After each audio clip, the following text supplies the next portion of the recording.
Have you been hearing a lot about Web3 recently? Are you wondering to know what is Web3? Is it really the future of the internet? Will it really challenge the tech giants such as Facebook and Google?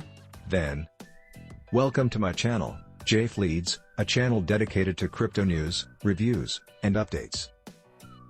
Because, in this video we will discover what Web3 is and how it came to be, also know what the future holds, and, more importantly, how it's going to revolutionize the world that we live in. But before we start, make sure to hit the subscribe button and turn on the notification bell to be notified whenever I upload new content on this channel. If you are watching this video, you are a user of the web. Think about how much the web has changed society, how much it affects your day-to-day life. Given the dramatic impact the internet has had in our world, it only makes sense that we should be curious about where the web is going next.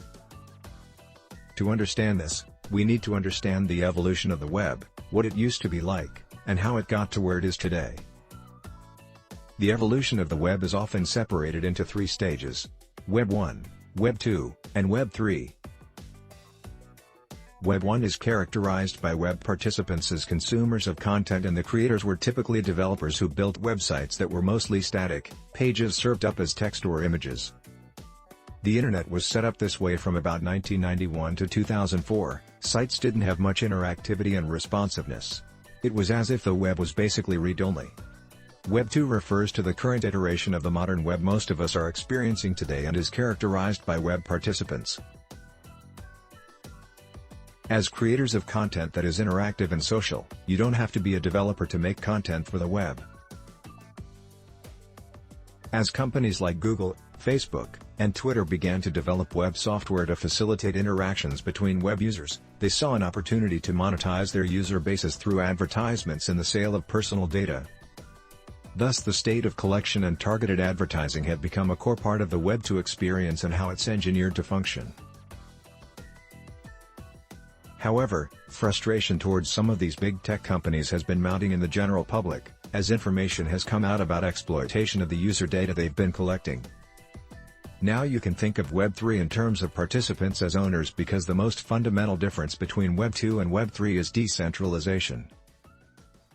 In Web 2, developers build applications that run on a single server where the data is owned and the app is operated by one central authority.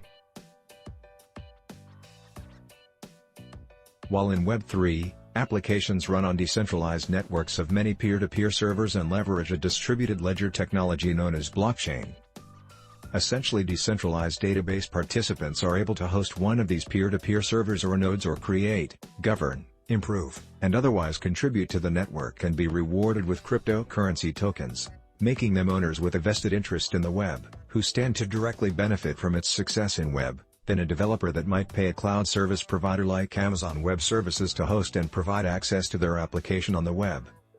With Web 3, instead of going to Amazon to pay money, that money goes directly to network participants. In Web 2, companies might pay YouTube or Facebook to show their advertisements in a feed of targeted users, but with Web 3, this payment goes directly back to the participants. In other words, imagine earning revenue from the ads you watch online. Web 3 also introduces the opportunity for native payments through cryptocurrency tokens. It's easy to integrate software wallets like MetaMask into decentralized applications or dApps, enabling anonymous and secure instant payments, even internationally, without the user having to hand over sensitive personal data. There are also projects that apply the same principle to identity on the web, tying a user's identity to a wallet addresses in a way that is seamlessly transfer data across apps, rather than requiring email and password with authentication. Additionally, tokenization allows for anyone to participate in building or investing in the software they used from the beginning. Many websites and software companies sell off percentages of their software company in exchange for venture capital in order to become successful, which binds them to the desires of their wealthy shareholders. As they grow, Web 3 project might announce a token release with the percentage set aside for the early builders and a percentage for sale to the public. People who believe in the project can buy in and even use their tokens to vote on changes to the project, because all data recorded on the blockchain is immutable and transparent. Everyone will be able to see exactly what happens with the funds. So when is all this Web 3 stuff going to happen? Well, it's already happening right now. The internet is going through another paradigm shift right at this very moment. And I think it's important to keep an eye on what's going on with Web3 projects. Thanks for your time. I will love to hear your thoughts on Web3. So leave a comment for more interactive discussion on this topic.